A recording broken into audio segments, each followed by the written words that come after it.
আসসালামু আলাইকুম। মেয়ে বেশিরভাগ সময় কি করে পেট নিয়েই বিজি থাকে আর কি। সে খুব পছন্দ করে। আমাদের ঘরে তো খরগোশ আছে, পাখি আছে। প্রতি সপ্তাহে বা প্রতি মাসে মাসে খরগোশগুলোকে নিয়ে একটু পেট শপে যেতে হয়, সেজন্য গিয়েছিল সে পেট শপে। এই তো এই বিড়ালটার সাথে কিছুক্ষণ টাইম স্পেন্ড করেছে, সেজন্য আমার জন্য একটু শ্যুট করে নিয়ে এসেছে। সে অনেক বেশি বিড়াল পছন্দ করে।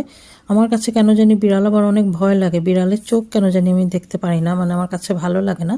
তাছাড়া আমার একটু অ্যালার্জি প্রবলেম আছে, সেজন্য সে বিড়াল নিয়ে আসতে পারে না আর কি।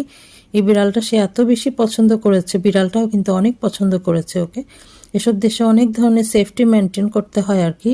এই তো হাতের মধ্যে গ্লাভস পরে তারপরে কিন্তু টাচ করতে হচ্ছে। আমাদের বাংলাদেশে তো এরকম নয়। এসব দেশে প্রত্যেকটা জিনিসেরই অনেক বেশি ওরা কেয়ার করে। মানুষেরও মনে হয় আমরা মানুষকে যত যত্ন করি না, তারা যে এই সমস্ত প্রাণীদেরকে যেভাবে ওরা যত্ন করে আর কি, কেয়ার করে। এই ভিডিওটা আপনাদের সাথে একটু শেয়ার করলাম, কিছু কথাও শেয়ার করে ফেললাম। আসলে আমি বলবো আর কি, আমাদের মানুষদের মধ্যে তেমন মনুষ্যত্ব বোধ নেই।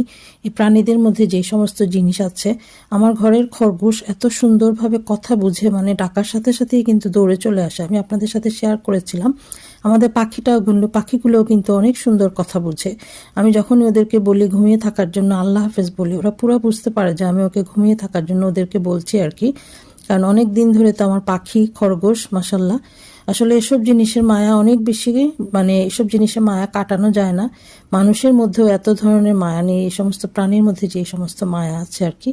এই তো কিছু জিনিস শেয়ার করলাম, কিছু কথা শেয়ার করলাম। কেমন লেগেছে ভিডিওটা বলবেন। আল্লাহ হাফেজ।